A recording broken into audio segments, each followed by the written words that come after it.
Good evening, ladies and gentlemen. From Hollywood, Colgate Tooth Powder for a breath that's sweet and Halo Shampoo to glorify your hair bring you the distinguished Metro-Goldwyn-Mayer star, Melvyn Douglas. Colgate Tooth Powder for a breath that's sweet and Halo Shampoo to glorify your hair. Present your Theater of Romance from Hollywood.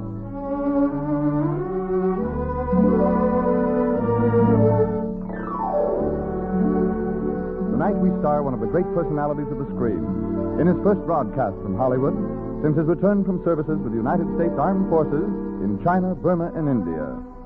The curtain rises on your Theater of Romance and its production of one of the most successful stories of the past decade, To Marry with Love. Here is your play, and here is a sincere welcome home for Melvyn Douglas.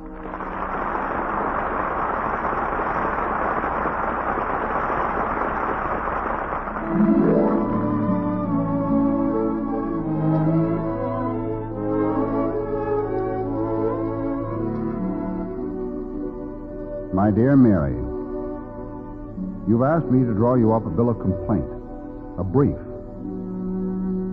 Well, what I'm writing is not to be precisely that. And after reading it, you can and may tear it up and ask for another. This brief is to be made up of things that you've done together, you and Jock.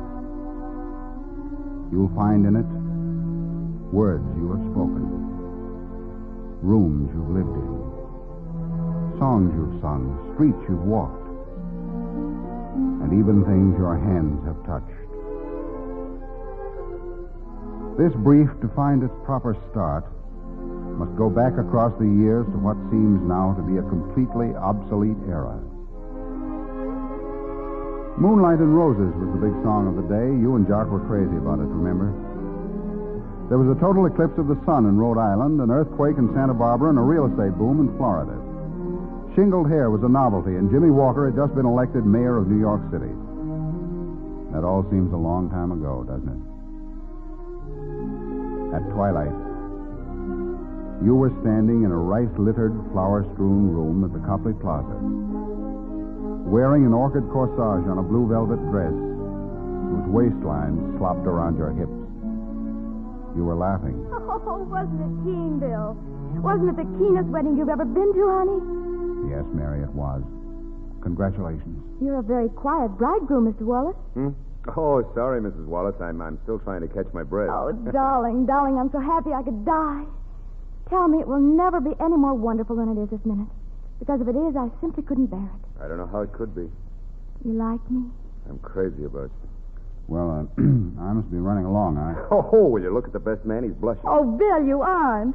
Haven't you ever been around any married people before? Well, none quite like you two. Oh. Hey, you dumb bunny, aren't you even going to kiss the bride?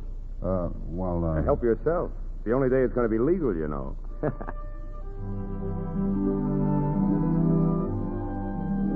so I kissed you. Goodbye. Later, when I was very drunk, I sat listening to a song that the hotel orchestra was featuring. The song was like a requiem. But even as I listened, I was looking out of the corner of my eye at various pretty girls and thinking subconsciously, there are other fish in the sea.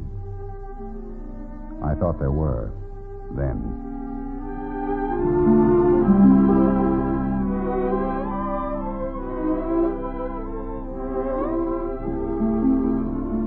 When you came back from your honeymoon, you moved into a little apartment on East 38th Street that had atmosphere instead of air.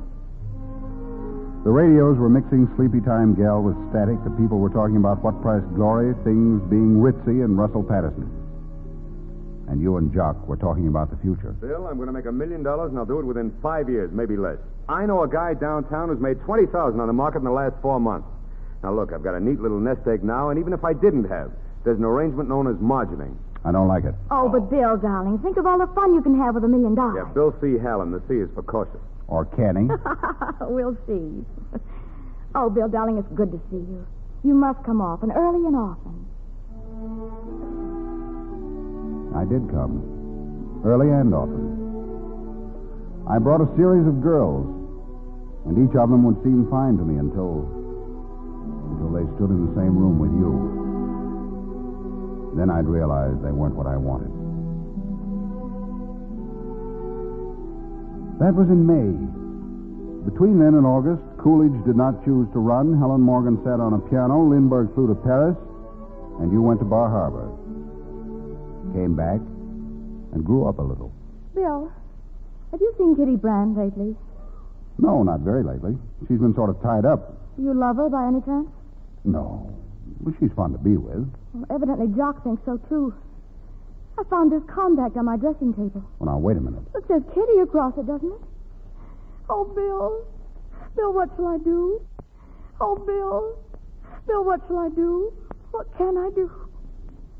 What do you do when you love someone and lose them? What do you do, Bill? Oh, now, Oh, but I shouldn't ask you. You don't know what it's like. You've never been in love like this, have you, Bill? No. No, I guess I've never been in love like this. Bill, you in there? Yeah. Yeah, I'm in here. I got tied up at the... Mary. Hello, Jock. Well, darling, this is a surprise. Now, you don't know how I've missed you. Here, I think you better return this compact. Oh, well. How'd that get in here? Oh, Jock, don't lie about it. Let's not have a scene. Let's just call it quits and be done with it. All right, if that's the way you want it. Now, wait a minute, you two. Just let me take advantage of my position as friend of the family for a second. Then I'll get the heck out of here and you can do what you want to. You two kids have had something together that most people spend a lifetime dreaming about, but never quite find. Don't throw it out the window in a hurry. Jack has an explanation, I'm sure, Mary. I think you should listen to it. You know, this is the first real storm you've been up against. And I'm going to be very disappointed if you don't weather it. You're right, Bill.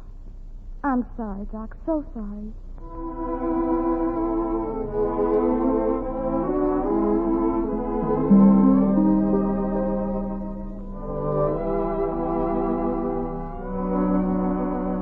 I'll never forget your face that night. Nor once again later on, when suddenly you stopped talking, looked up at Jock, and then you said, Shall we tell him, darling? Well, I think he's old enough. He has to know sometime anyhow. Well, sit down, Bill. You better get him a glass of water, Jock. I don't want a glass of water. I'm not thirsty. Well, get him one anyhow, Jock. He's liable to faint. Right you are. Now, what is all this? We're going to have a baby, darling. Did you ever hear of anything more ridiculous or wonderful? Can you imagine Jock and me being a papa and mama? I walked home through the empty streets, completely alone, devastatingly lonely.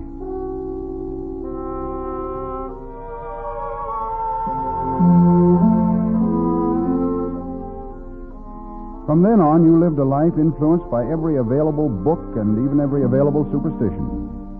You went to the Metropolitan Museum and planted yourself in front of Rembrandt. You drank milk and ate salads and pinched babies' cheeks in the park and asked people if they could recommend a good sound preparatory school. On the whole, you were pretty smug about the entire business. The time seemed to drag by. But at last one night, Jock phoned. Hello, Bill. Yes, Jock. What's happened? The baby. The baby's dead. It was born dead. Mary. Mary's all right. But the baby. Jock. Jock. Your party must have hung up. Shall I get them for you? No. No, never mind. I guess he said all there was to say.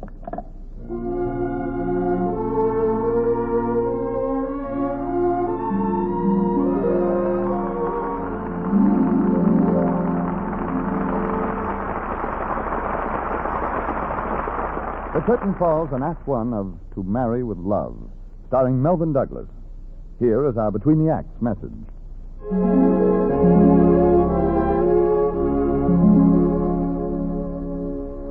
Why, Jane, how nice meeting you. When are you and Tom getting married?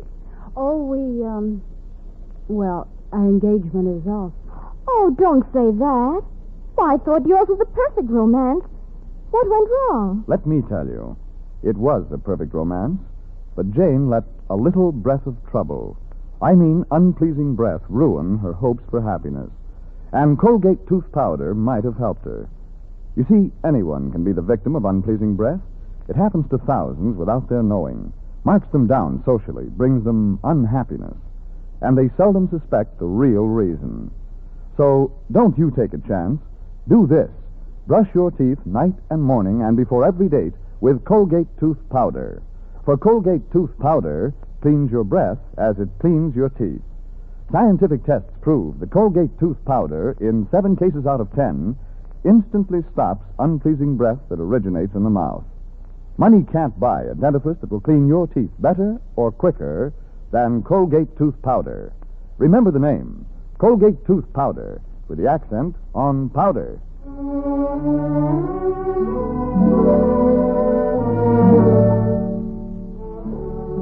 now, Colgate tooth powder and Halo shampoo bring you the second act of To Marry with Love, starring Melvin Douglas.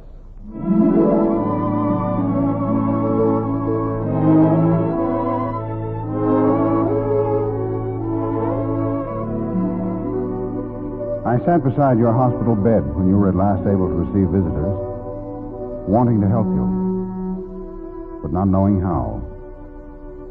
Wishing I could say part of what I felt, but not being able to say anything very important or even very sensible. Oh, it's going to be good to get out of bed. You ought to get away for a while. You still don't look as good as you should. I am. I'm going on a cruise to the North Cape. Well, I'm glad to hear it. Is Jock going too? No, Jock's working a lot. He seems to think that money's the most important thing in the world now. You know, it seems that we're going to be known as those wealthy Wallaces. Jock's founding a financial dynasty. Except that a dynasty... It wasn't my fault, was it, Bill? No. No, of course not. You know, in the movies, it's always the baby that cements the father and mother together for keeps. Well, Bill, it seems it's going to be an interesting experiment with Jock and me. Because there isn't going to be any baby, ever. Everybody says a movie should be more like life. But I think life should be more like the movies. Oh, I'm sorry, kid. So sorry. Oh, don't be sorry. It'll be nice to be rich. I'll have cars to match dresses and dresses to match moods. No, we're going to be the gayest people in town, Jock and I. The gayest people in town. You came back from the cruise with new clothes, a new hairdo, and Irene Potter. And her brother, Sloan. Irene was all right. But Sloan was no good. He was a playboy, a snob, and a bore. Bill, I'm going to marry Sloan. I don't believe you. Oh, yes, I am. I'm going to get a divorce and marry him. Jock won't care. He doesn't care about anything but money. I'm telling him as soon as he gets home. That is, if he ever comes home. He hasn't been here for 3 nights. He hasn't even telephoned.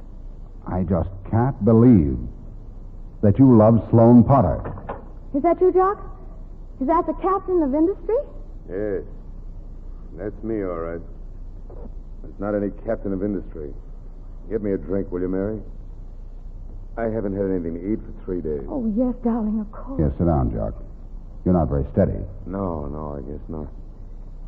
I've been watching the walls come tumbling down. Here, Jock, here. What's happened? Nothing. Except we're broke. It was Thursday, October 24, 1929. The end of an era. The end of a lot of things.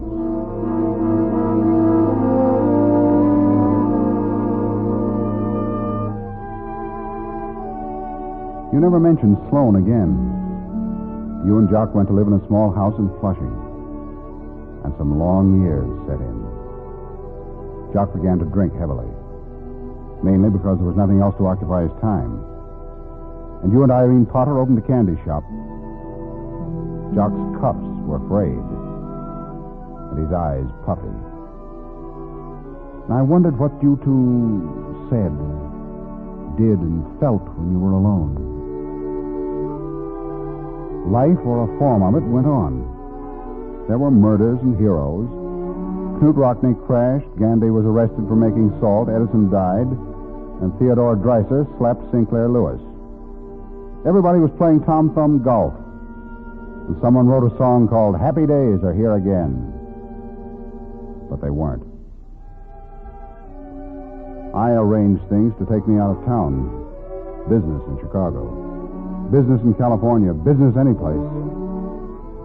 Except where you were. I took girls out and made love to them. Tried to convince both them and myself that I was serious. But I was still too faithful to you. In my fashion. You were the works with me. And I realized you always would be. The night I finally returned to New York was repeal night. And I accidentally ran into you in a hotel bar.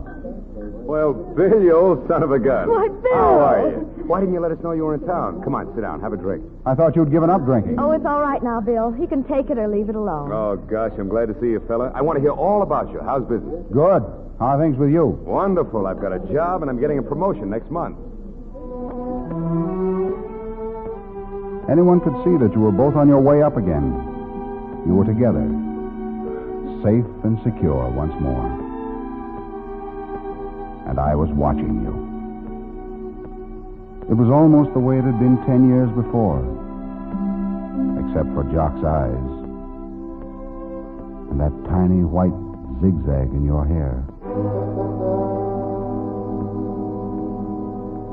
And then one afternoon, a couple of weeks ago, you came into my office. This isn't a social call, Bill. It's business. I thought as long as you were in on the beginning, you might as well be in on the end. I've left Jock. I want to get a divorce. And I want you to get it for me. I see. Another man, Mary? No. There won't ever be any other man for me, Bill. From now on, I'm the cat that walks by itself.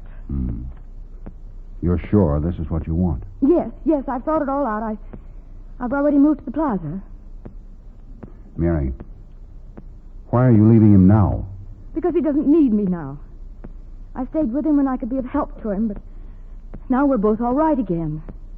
He has his business and I have mine. We don't need each other anymore, that's all. We just nothing in common. Make out a bill of complaint or a brief or whatever it's called, Bill. Say it's incompatibility. Say it's mutual fatigue.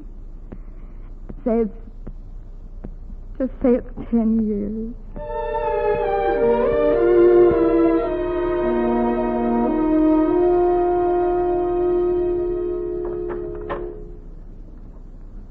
Oh, Bill. Working pretty late at the office, aren't you? Hello, Jock. Sit down. I was just sitting here thinking. Wait a minute, I'll turn these lights on. Bill, she's left me. I don't even have her address. She wants a divorce. I know. She was here. Where is she, Bill? I've got to find her. Where is she?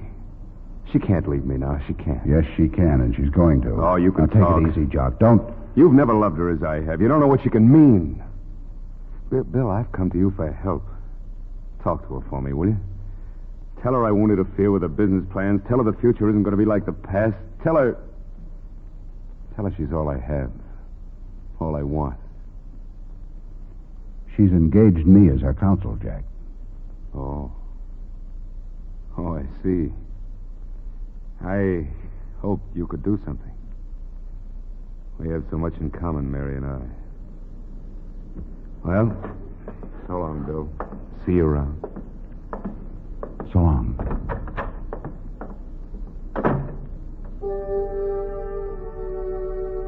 I sat alone in my office, remembering things you had said, and perhaps forgotten. And I thought of how the years shuttle into each other like the sections of a collapsible drinking cup. And I thought of the paper you wanted me to write for you. We have nothing in common, you said. But you didn't say once that you no longer loved him. So I started to write. And this is what I've written. Look it over carefully, Mary. For here is your marriage. Your heartaches, your laughter, your tears. Where you take it from here will be up to you two together. No one else matters. Nothing else matters. And this, my dear, is the only brief I can draw for you.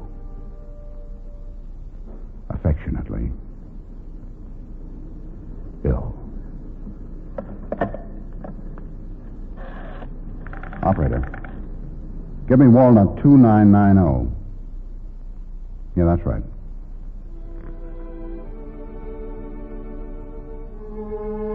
Hello, Jock. Bill, Jock. I called to tell you that you can find Mary at the plaza. No, don't call her. Go over yourself in a couple of hours. And tell her I sent you. Tell her I sent you along as an anniversary present. To Mary, with love.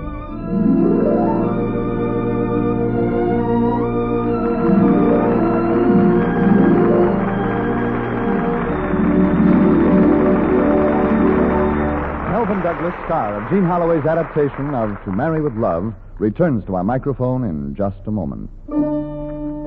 Halo, everybody, halo. Halo is the shampoo that glorifies your hair. So halo, everybody, halo. Use Halo shampoo if you want naturally bright and beautiful hair. For soap shampoos leave a film on your hair. But Halo contains no soap, therefore leaves no dulling soap film.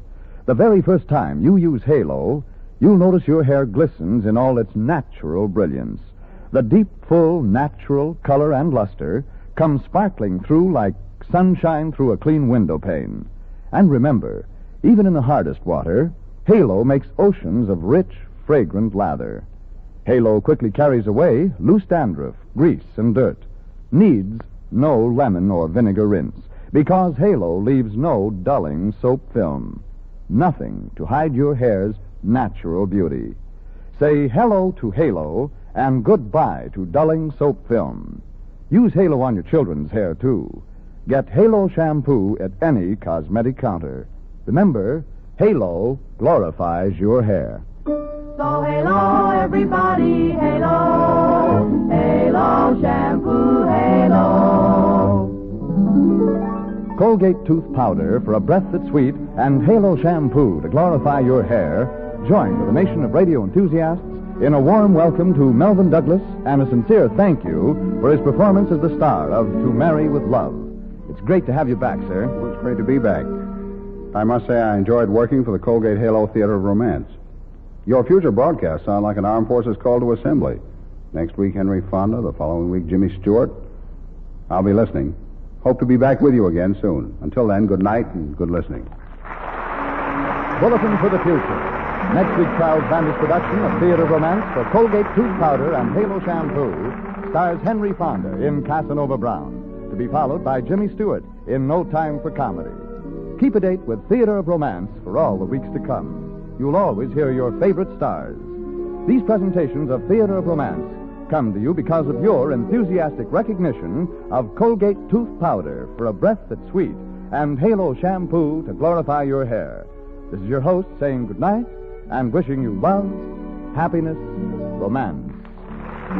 Ladies, have you heard?